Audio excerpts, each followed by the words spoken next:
this is Shannie from Baker Creek, and today we're going to talk about what you can plant in the month of July if you are a northern grower. Last year I did a video on what to plant in July, and it was general, and I was sort of getting specific for each region, but this year I've broken it up into for northern growers and for southern growers. So when I say the north, I mean USDA zones 6 and cooler. So that's going to be zones 2 and 3 and all the way till 6. So that's about down to the Carolinas, Maryland. It can vary. There are microclimates. And before I even begin, I want to say that if there's anything in this video that you find may specifically not grow for you at this time, it's entirely possible that you have yourself a specific microclimate and it might not be the ideal suggestion for you. So I suggest that you look up your specific state's monthly planting guide. Just about every university is going to put out a month-by-month planting guide for the state that you live in. So just type into the Google search bar your state and then month-by-month planting guide, and you're going to get some deeper information than what I'm giving you here, because I just can't hit every specific microclimate, but I am going to give you some great suggestions. So as northern gardeners, it can really range. Some of us have really mild summer weather, especially when you get into the coastal areas where the temperatures really don't get out of the high and mid 70s. Lucky you. Some of us have super hot summer weather, especially if you're in the interior parts of the country up north. You can get super hot summer weather. So determining whether you have more intense July heat or whether you have more mild July heat is also going to determine what you can plant right now. With northern growers, what we want to do is make sure that we mark our first fall frost date on the calendar. So that is an average date that is predicted for your area. You could type in your zip code and then write in first fall frost date, and you will get the average when you can about expect to get your first fall frost date of the season. So mark that on your calendar, and when you pull out your seed packet in July and you're thinking about what you're going to plant, you're going to count back from your first fall frost date prediction. We also want to consider that our summer solstice has passed. So after summer solstice, we're going to add about 1.5 to 2 weeks to our days to maturity prediction for our variety. So if I think I've got a summer squash that's going to take 50 days to mature, I'm going to add another 10 days to that, maybe even 14 days to that, to accurately predict when I'm going to get my plants to mature, because as I said, after solstice, plants do grow a bit slower. In order to get really good germination, because the month of July is hot, even up north, what we're going to do is suggest that you water deeply. Give long drinks of water to your seeds and to all your plants in the garden, but really to those seeds as they're germinating, give them long drinks of water so that they stay cooler. I also suggest that you plant your seeds a little bit deeper in the soil, because the deeper you go, the cooler the soil will be. If you have more intense heat, that's okay. You can still plant these July suggestions. I just suggest that you water the plants a little bit deeper, and I suggest that you consider something like a shade cloth or planting in a shady microclimate to really baby the plants along as they begin. Because if we do really have that intense, super hot summer heat, some of the crops I'm suggesting are going to want a little bit more shade and a little cooler weather. So first I want to suggest some cold sensitive crops that we can still sneak in the north even if we plant them in July. So these are cold sensitive crops. They're going to die once that first fall frost hits. So we're going to squeeze them in July, and they're going to grow along. They're going to thrive during the hotter part of the season, and then we're going to harvest them and pull them out before the frost. Things like that would be your beans.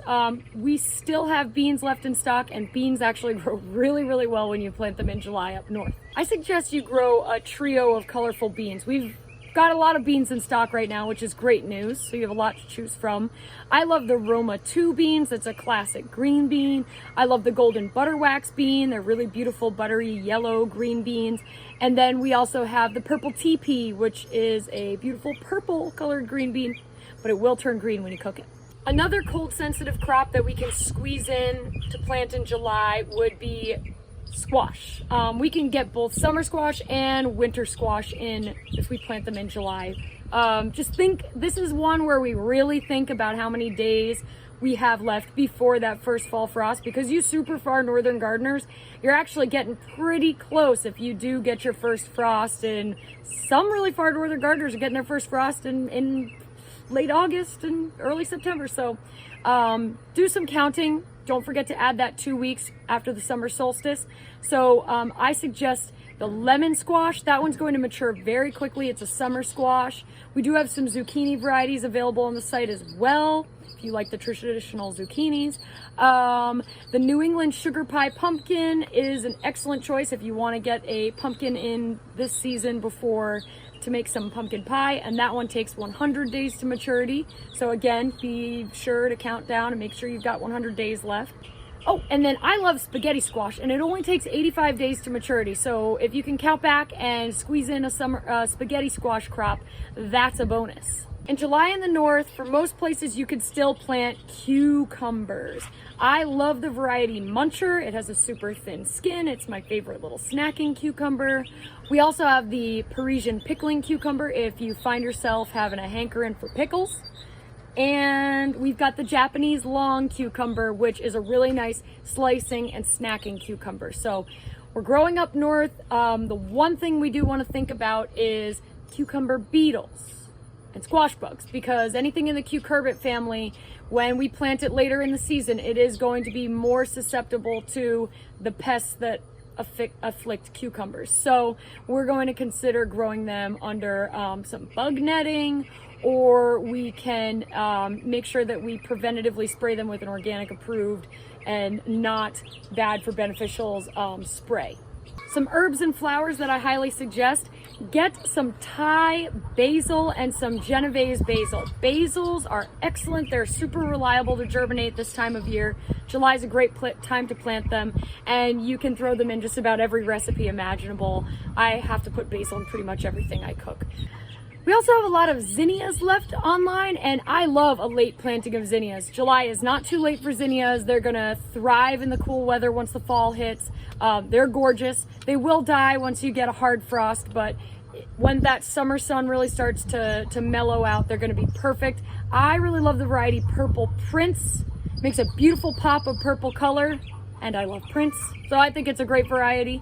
But there are tons of different zinnias online, so I suggest you check the Rare Seeds website and figure out some zinnias to grow. Also, I love the Bright Lights Cosmos, and those actually do really beautiful when planted in July. So it's Cosmos sulphureus. It's the Indonesian type cosmos. They make these beautiful orange blooms, and they're gonna do great if you plant them right now. Now, some of you northern gardeners can even get a watermelon crop in if you sow it in July. It sounds crazy, but it's true. But you'd have to choose a really early maturing variety. So that would be something like the Sugar Baby watermelon or the Kaho, K-A-H-O, Kaho watermelon. Those two mature much earlier than the other watermelons, and you should be able to get them in, maybe not in the farthest northern regions, but for most of us northern gardeners, they're gonna be great if we plant them in July. So then we have our frost-tolerant fall maturing plants. And those would be things like, first we'll start with brassicas. Brassicas are everything in the cabbage family. Longer maturing brassicas, such as broccolis, cauliflowers, and cabbages, are great to start in the month of July. You're a little late if you wanted Brussels sprouts. You could maybe try them, but I'm gonna stick with the cabbage, the cauliflower, the broccoli, the kohlrabi. We have the super Schmelz kohlrabi. That's a giant variety. You may still have time to get giant stems. Give it a try. That one's still in stock. We have a few different types of cabbage, but I particularly like the pointy head cabbages like Kalibos and Cour di Bue. Kalibos is purple, Cour di Bue is green. They would complement each other beautifully because they're really unique looking and they're in complementary colors, green and purple. Cauliflower, I like green Macerata. You can get the Hilton Chinese cabbage planted in July. And the Romanesco broccoli, that beautiful fractal patterned broccoli cauliflower. Not really sure if it's a broccoli or a cauliflower. That one's up for debate. The thing about brassicas to know is that they're much happier when they're started indoors and transplanted out. So in July, we're gonna start them somewhere nice and cool. Brassicas don't like the heat. They're going to be very unhappy if you try to direct sow them in the garden in July.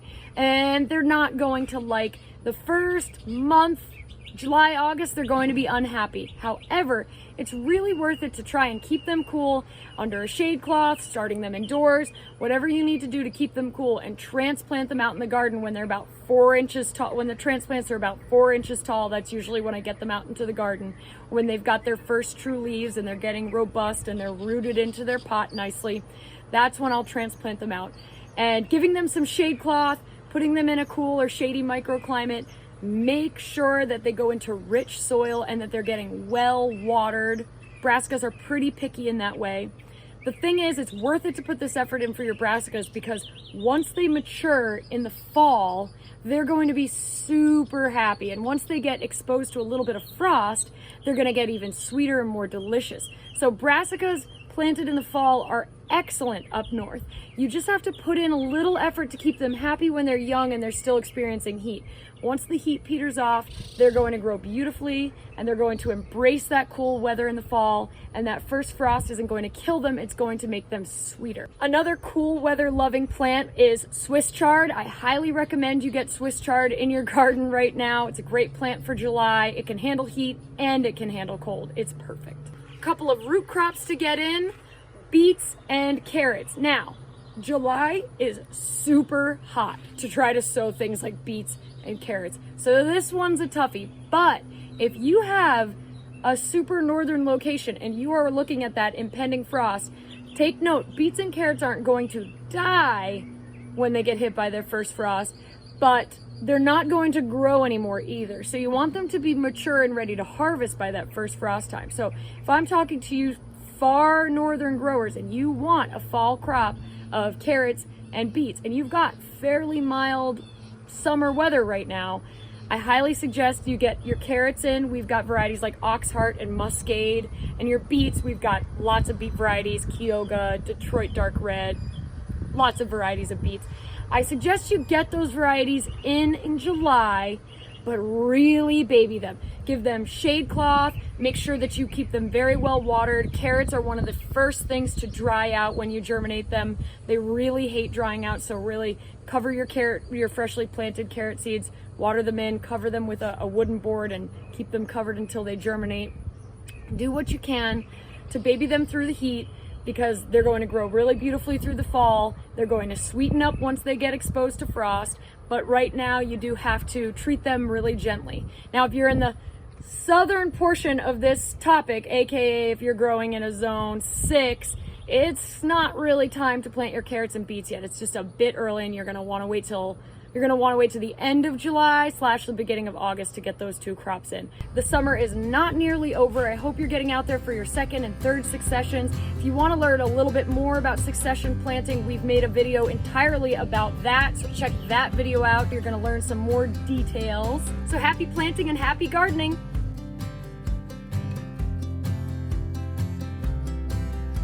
Thanks so much for watching this video. We sure love making them for you. Be sure to hit the subscribe button so you never miss one.